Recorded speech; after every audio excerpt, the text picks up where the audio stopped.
Is it going, everybody? Welcome back to the channel. My name's Sam. I also go by Ruby T. Today is week 4 of the UDL and we take on Saso. Saso and I are both in like multiple leagues at the moment, and so we originally had decided to play on Sunday this week when I'm back from the wedding and I'm going to the weekend. However, I have one of those weeks. You know, sometimes you have those weeks where like you're looking at your prep and things just seem to work. So I messaged Saso last night and said, hey, if you want to go early before the weekend, like, let me know. I'm going to be ready. And he reached out today in the middle of the day and said he's got like a spare few hours. I was technically working, but I was kind of in and out of meetings, so I thought, you know what, screw it. Let's make this work. So what that meant was, obviously, I'm in meetings like on a bunch of teams and stuff, so I couldn't do live comms, but I was able to record. If you want live comms, I'm pretty sure Saso did this on Twitch, I think. He normally does it on Twitch. In fact, yeah, I think Theo messaged me to say he watched it. So yeah, if you want to check it out on Twitch, go check out Saso's Twitch. It's I'll link it in the description down below. Anyway, this week my rough plan was basically, if I can work out where his choice scarf is, I think I can probably win. I had Rabombi, Chandler and Crobat all designed to move around in my lead slots, as well as Togedemaru if needed, basically so that he was unable to fake me out, and the idea was to be able to take out his form of speed control if I could. I figured, looking at the team he's got, he's obviously not going for a trick room mode.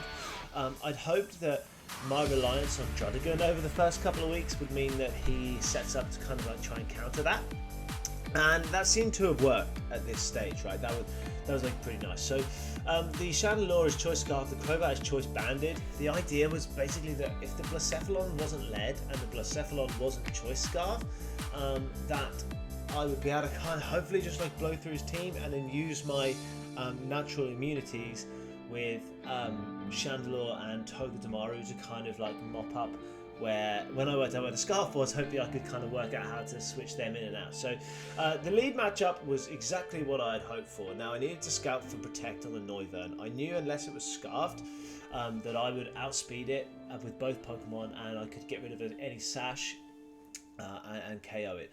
I had enough special attack in Rabombi to be able to KO a really offensive Noivern with just a Moonblast. But I couldn't quite get enough in there without being modest to be able to KO the Noivern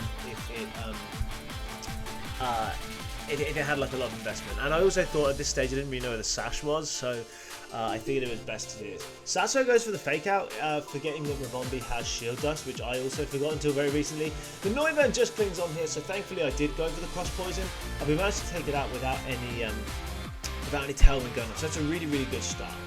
I also know, first off, now I know that the scarf is not on the Noivern. So now Heliolisk comes in, and this is a really nice spot for me. So I figure, judging by the Liepard Heliolisk stuff going on here and the Velossum also in the team, that this is going to be a sunny day from the Liepard, right? So what I don't want to do is take any damage here if I can avoid it from the Heliolisk. So I figure my best move is probably to go into Togedemaru to take an electric attack.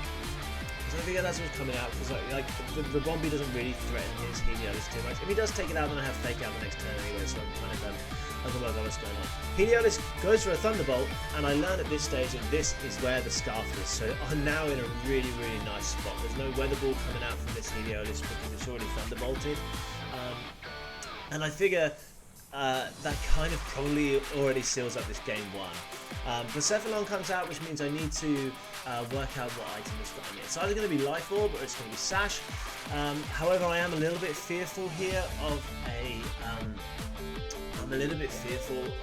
Heat Wave, because I feel like that's kind of obvious. So I go into Chandelure again to make sure I've got the immunity, and I figure a Spiky Shield is just kind of the best way to go here. Obviously, if he goes for like a big read and a Shadow Ball into the Rabombi slot, that would be pretty bad for me. However, I think we're ahead at this point, so I can risk it. Heat Wave does in fact come out, which is good. I know that it can't be scarfed, so I know I'm definitely going to be able to get some damage into it next turn. And I'm hoping that if it's not Focus Sash, actually I could just KO it. I really want to preserve Togedemaru because I want to keep the lightning rod active. However, I feel like at this stage it's best for me. I know that if it's a heat wave here, then Chandelure will definitely survive, and if it's Shadowball, Chandelure will die, but I'll be able to finish off the Blacephalon definitely. The Blacephalon is Sash, so this play does come off for me. The Shadowball does come into the Chandelure, so I'm really pleased I didn't switch the turn before, because Blacephalon is really, really fast. However, even if I had have switched, I still would have picked up this game because I've got Crobat in the back, and Crobat's really, really fast, and it's going to pick up a KO and Blacephalon at that point anyway. So whatever happened that turn, it was pretty safe, but I was able to get the item nailed down on the Blacephalon, so that was pretty nice. At this point, the game is all done and dusted.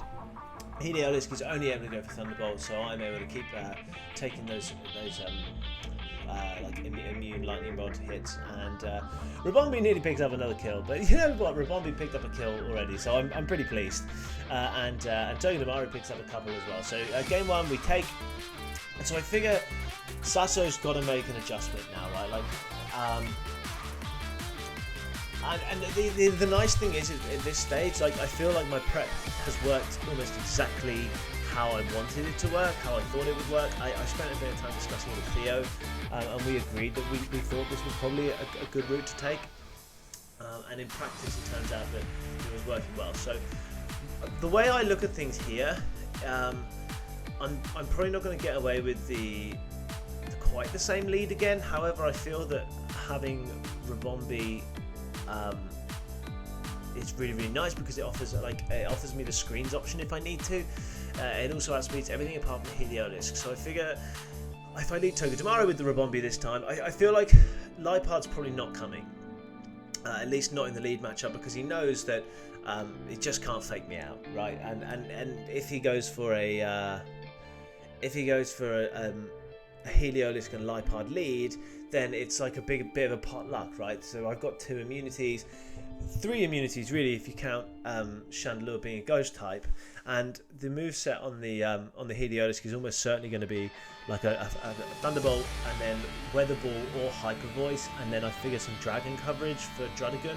I guess it could be Hyper Voice and Weather Ball, but either way, my immunity covers those. God, I'm rambling. Anyway, this is why I hate doing post-comms, because I always fucking ramble. Anyway, it is Noivern and it is Heliolisk. So I feel like in this position right now, I'm so super safe from this Heliolisk, because he can't Weather Ball me and get any damage. He can't electric attack me, and if the other attack is a normal or dragon attack, that's not doing anything either. So I also feel like the Noivern may well have protected last turn if it had protect. So I decided to go for a double up into that slot, and I land the double up. I get glared by the by the Heliolisk, which is a really good move, because if I get fully paralysed there, then the Noivern is probably able to get the tailwind off next turn. However, Rabombi pulls through because it's a fantastic little flying bug thing, and out comes the Blacephalon. This is a tough spot actually. The only good thing is I know that Heliolisk can only glare, and Togedemaru is immune to glare, so that's good. It's a good start.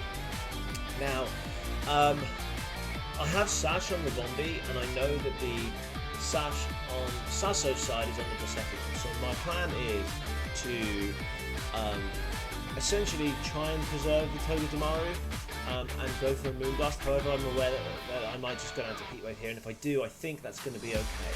So, Blacephalon goes for a Shadow Ball, obviously reading the switch into the Chandelure, which worked perfectly for me, so I get the Zing Zap off, and I get a Moonblast as well.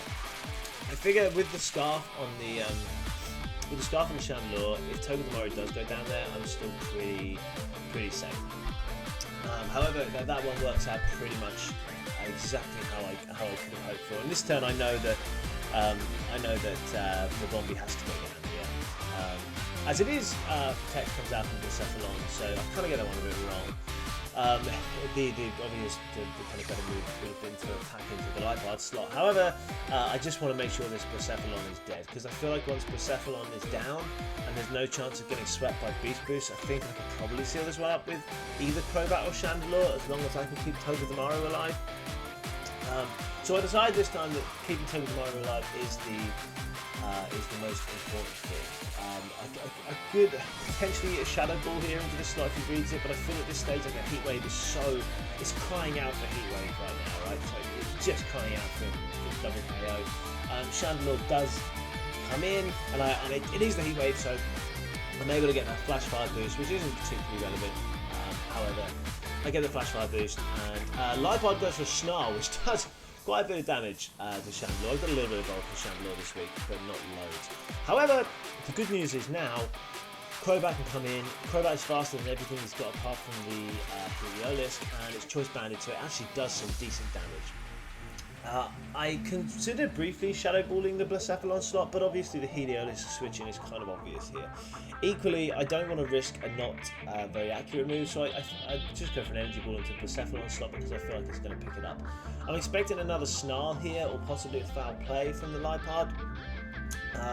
But again, I feel like we're just in a really, really strong spot to fire off attacks into both slots here. Blacephalon does go for a Protect.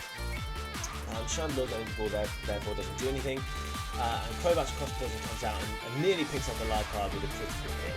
It's a fairly reasonably bulky Lipod. We're able to take the Snarls here. Now, I still feel like I'm in a pretty reasonable spot to just Energy Ball and Cross Poison here because he can't protect Blacephalon again. So what I do is actually go for the Cross Poison into that Blacephalon slot, predicting the switch into the Heliolisk and just Energy Ball the Lipod because I'm pretty sure Chandelure's monster special attack is still going to be enough to pick it up, even at -2. Like you know, it's a Lipod. It's not going to take that. So Saso does withdraw Blacephalon into Heliolisk, and this is pretty nice for me, really.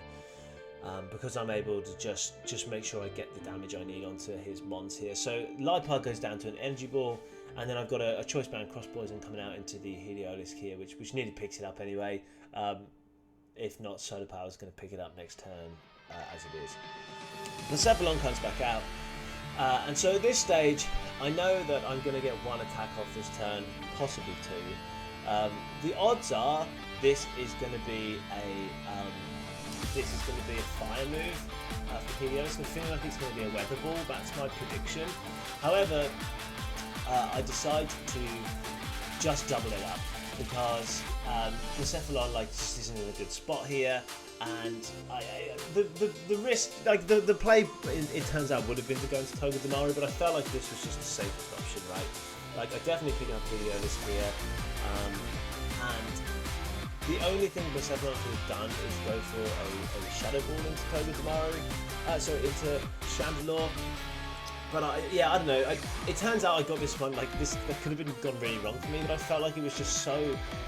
I felt like it was so risky for him to go for an electric attack, knowing he had Togedemaru in the back. But anyway, despite a messy last turn for me, which I look back at the time it felt like a really safe play, but I look back at it and actually it wasn't particularly good. But we managed to pick up the win. We moved to 4-0 in UDL, sorry. And we moved to 4-0. I think we're on +7 as well. I think we've won our last 3-2-0 if we count the game of that. So yeah, anyway, thank you guys very, very much for watching. Sorry it wasn't live comms, but hopefully this way we'll be able to get the video up sooner. And make sure to subscribe to my channel and shit, that'd be cool. So anyway, thanks a lot. Have a nice day. Bye.